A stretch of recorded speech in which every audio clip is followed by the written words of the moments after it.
Hello. I want to address a pop I keep seeing coming up in a lot of my clients and my friends, because everyone I hang out with is a friend of mine. And just to, again, clarify for people watching this who don't do DNRS, when I say pop, I mean a belief, a thought pattern, an emotion, or a behavior that keeps you stuck in a place you don't want to be. That's what pop is. And the one I see coming up a lot is this belief that, well, it's not even belief, it's this concern with time. Because when we're rewiring our brains, when we are, and this applies a lot bigger, but I'm going to focus more on the DNRS piece of this to begin with. When we're rewiring, we have symptoms. When we begin out, we have, and most of us have a lot of symptoms that are annoying and frequently keep us from doing things and living the life that we want to live.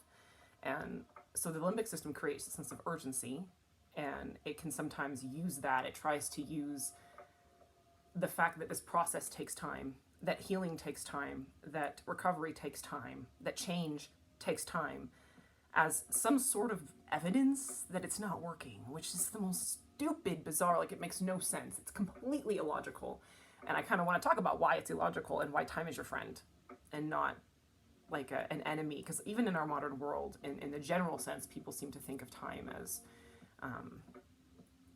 the enemy. Like there's just never enough time for all of these things, and it just comes from this sense of false urgency that we get, that our value and worth comes from, or that the point of life is to just get stuff done and to get all the things done and do all the things. And I'm so detached from it now, I don't even really understand why it happens, but it causes a lot of pain that's really unnecessary, and a lot of limitations on people, and a lot of difficulty and frustration that is truly unnecessary. And that's why I want to give a different perspective. So in nature, in this beautiful world we live in, everything takes time. Growing a baby takes 9 months. Growing an apple tree takes 5 years before the tree gives you an apple. And that's, I think that's like the minimum. You know, there's a lot of things in this world, not a lot of things, everything takes time. All change that actually creates something new and real and healthy takes time. Like even again in the natural world, when it comes to a garden, like you have to do a lot of work. There has to be a lot of time invested in preparing the soil and making sure you're planting your plants, the seeds. Pardon the cat, she wants to get out. And planting the seeds in the little tiny pots and so on, and then very carefully nurturing them and carefully taking them outside. And then who knows, like sometimes there's a hailstorm and you have to start over. Like anything, and a lot of times even too, when it comes to nature and growing things, it can take a lot of years of cultivating the soil and making it healthy before you get, and just learning how to do it, learning how to work with the earth, learning, how much water do they need, how much of these different nutrients to really get something that produces a strong, healthy crop consistently. That's something that takes a lot of time in our world. And when it comes to human beings, I think of the things that do grow quickly. Weeds grow really fast. Dandelions are great for eating, sure. Most weeds people don't like, they're not helpful. So, and in human beings, if you have a dramatic transformation, there are a small subset of people who can have massive changes to themselves, to their psyche, to their lives, and it sticks. It's a very, very, very small percentage of people where that works. One of the most common things that people talk about with this is like losing weight. And if you want it to stick, it's got to take time because you've got to change your lifestyle. And a lot of people who do a diet where you lose a lot of weight quickly gain it back. That's one really obvious kind of common example. But when it comes to rewiring, and this is, when you're recovering from a limbic system impairment, this is the deepest level of change a human being can go through. You are changing the very basis and foundation of your existence, of the way that you show up in this world. You're changing your way of being. And if you want those changes to stick, if you're doing it right, it should take time. It should take a lot of time to see evidence of your work if you're doing it right. Because you're working on the soil. You're looking for the fruit of, more ease, more mobility, more capacity for different experiences and to be able to do different things in your life. And that's kind of the broccoli or the cabbage or the apple tree or whatever. But what you've got to start with is just digging into the soil and getting the weeds out and replacing them and planting these seeds. And a lot of times, from a lot of us, we aren't even aware of where the weeds are, what kind of weeds they are, and how to get them out, and how to plant a new one, and like how deep does it have to go, and all of that.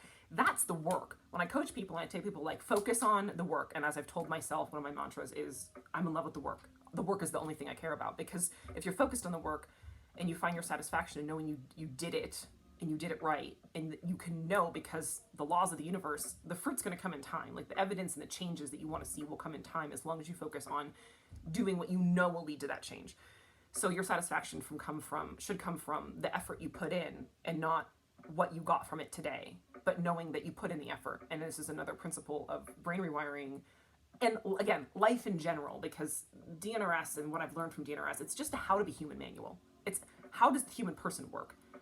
And putting in that effort in life, that's the only thing we are responsible for. We can never control an outcome.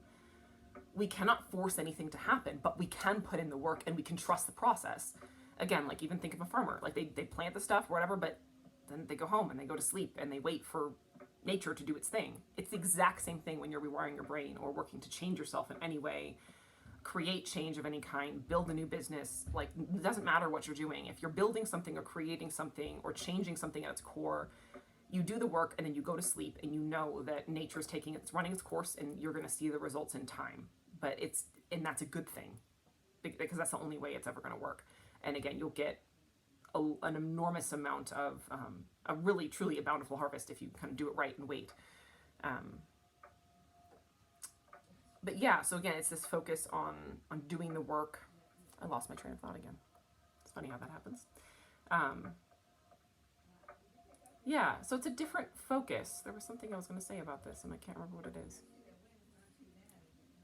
There's an entirely different focus when you take your focus off of the time piece and put it on doing the work instead, and just knowing for a fact that you're going to see the results in, when it's time. Yeah, I wanted to give a couple of examples of this from my own life. So I've been doing DNRS for almost 3 years. It's literally a month from today. It will be 3 years.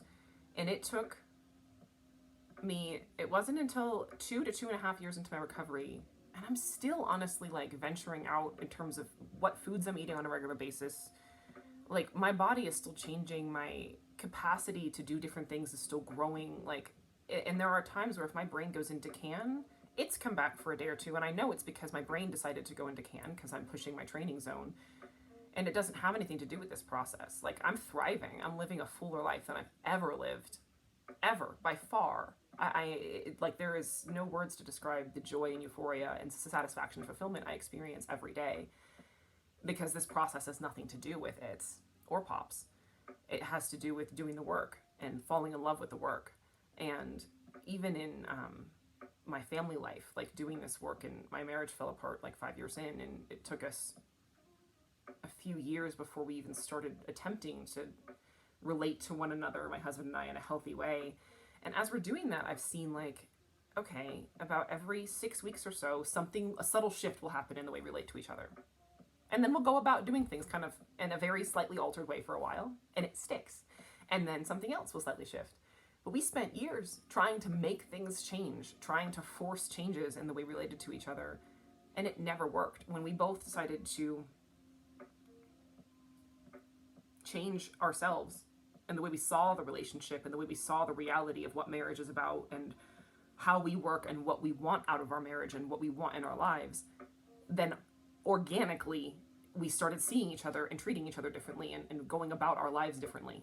And that's exactly how this process of recovery works. It's kind of, as you change your foundation, you start to focus on what you're building, that all the other things fall away. The more you replace weed after weed with, a flower plant or an apple tree or a raspberry bush, and those start to grow, and you get better and better at the skills. This is all about a way of being. So time is an illusion in a large degree, because the whole point of life is to become fully human. And there are people who go their whole lives without addressing things. Like, people can have trauma as children and still be carrying it into their 70s or 80s if they don't address it. Time doesn't by itself heal anything.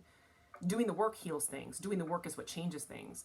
So the focus is on getting really good at seeing weeds, getting really good at finding them, and getting really good at digging them out and planting something in its place and being able to cultivate that. That's the point of this whole process, is to grow in your life what you want and to get really good at the process and become a really good gardener, basically, like really good at nurturing those things.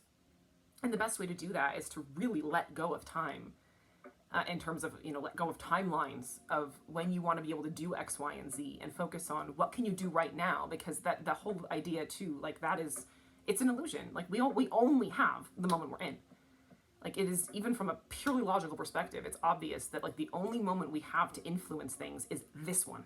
There is no other moment, and there never will be. And the maximum amount, the maximum amount of power we have in this moment depends on our perspective and how much love we're putting into it. And this is why I talk about self-love and approaching life in that way, because self-love is ultimately a way of living where you are receiving everything that comes into your consciousness, into your stream of consciousness throughout the day, with love. You're accepting everything, and from a DNRS perspective, you're receiving your pops and your its with love and compassion. You're receiving your triggers with love and compassion. You're receiving yourself and nurturing yourself with your practice with love and compassion, receiving the people in your life. And it's being able to be in that curious observer perspective in every moment and take this higher perspective that exists outside of time. Because real reality doesn't have anything to do with time. It exists by itself outside of time. And we have to tap into that in order to change what's occurring in time. So it's taking this higher perspective of the curious observer, seeing what's happening and approaching your pops, your its, your practice, your life, the people in your life, the situations in your life, your business that you're working on growing, your hobbies that you're working on cultivating. It doesn't matter what it is, everything in your life. And taking this perspective of how can I have the most power? Like, how can I plant a seed in this moment that will bear fruit? And again, the point of this whole process is to live in abundance. And the abundance exists inside of us, it comes from us, it lives within us. And it's us applying love to everything and taking that perspective of love and using it to be the alchemist in every moment. Because love is the only power there is. Unconditional love is the only source of power in this world. And when you approach everything that happens in your life, literally everything that comes into your stream of consciousness, with love, and you meet it with love, and you treat it with love, and you kind of use love as, you're like a magician and you're creating something new. You're applying love to what is coming to you and creating a reality out of it. And that is the most powerful thing that ultimately creates the most change over time. And that's, again, the reality that over time, like it takes time to see the fruit of that, of what you're doing, of the work you're doing. And the way to make it feel, when you realize you have all the time in the world, that there isn't anyone actually over your shoulder breathing down your neck trying to, like, telling you, there's no one telling you have to get this done at any length of time. It's an idea in your head. And when you let that go and you relax into the moment and enjoy your own power, and I tell people, attach yourself firmly to your own power. That's what this process is about, is taking your power back. Your power is your ability to stay in curious observer and approach your entire life in every aspect with unconditional love. And when you find your satisfaction in applying love to things and enjoying the fact that you can create magic in your life through unconditional love, and seeing the magic it works in every little detail of your life every day, you get so lost and caught up in the reality of love that you forget all about time. And then as you live your life, it's just like miracles start like coming out your ears, basically. Like that's what happens. And it's beautiful and it is miraculous and it's a wonderful thing. And it's when we kind of lay back into this river of time that we're in and relax into it and pick up our power of unconditional love and meeting and greeting our life with that we begin to see that, yeah, time doesn't really matter. It's not, and again, this is something too I see in a lot of people recovering, and even in people who aren't doing DNRS, when people use their age as an excuse for, or as a reason like why they're doing it. It's like, no, it doesn't have anything to do with this. We have, there is an infinite amount of energy and potential in all of us from the moment we're born to the moment we die. Our energy comes from the spiritual realm. It doesn't come from our bodies. It comes through our bodies. But you can tap into that via your desire for something at any point in your life. There are many people who've created their best works of art and their most successful businesses and run marathons and so on, like in their 70s, and who climb mountains. Will Smith has been doing, like, once he turned 50, he was like, I want to tackle fear because I'm tired of living in fear because there's no freedom when there's fear in my life. So he started doing all these things to, like, do all the things he was afraid to do his whole life so that he could be free from fear. It's like, that's the point. Living means you're free from fear. When you're truly alive, you're not being controlled. Your life isn't being influenced by fear anymore. And again, all of that requires letting go of this illusion of time constraint and understanding that time is our friend. It's this river we float on, and there's no point in fighting it. All that does is create stress and tension within you. It doesn't change the fact that it's carrying you forward. You cannot stop the flow of time, but you can work with it and let it carry you and relax into it, and use your power to steer where you're going instead of fighting the fact that you're going somewhere. But yeah, I really want to focus this, especially to speaking to those people where your limbic system's throwing this pop at you, that just because you've been doing DNRS for, and it doesn't matter how long, it could be a year, it could be a month, it could be a few weeks, and your brain's like, oh, but you're not, you still have hits, you still have pops, it's never going to change, and it's just a pop. There is no basis for that in reality at all. And the antidote is to enter, as Rumi says, to enter, exit the circle of time and enter the circle of love. That's the point. That's where all of our power is at. So I invite you to do that, to take that perspective and watch your life unfold in a really freeing and beautiful way, because all that you'll ever have is this present moment. So if you make this present moment everything, you make it as beautiful and glorious and calm and lush and delicious as you can, you're going to get more of that. You're planting a seed of abundance in this moment, and it's going to continue to bear fruit in every moment forever as you continue to plant that. So make the most of this moment and the next one and the next one and the next one, and just watch your life blossom like an orchid. It's beautiful. Much love to all of you, my friends. Happy Friday. Happy weekend.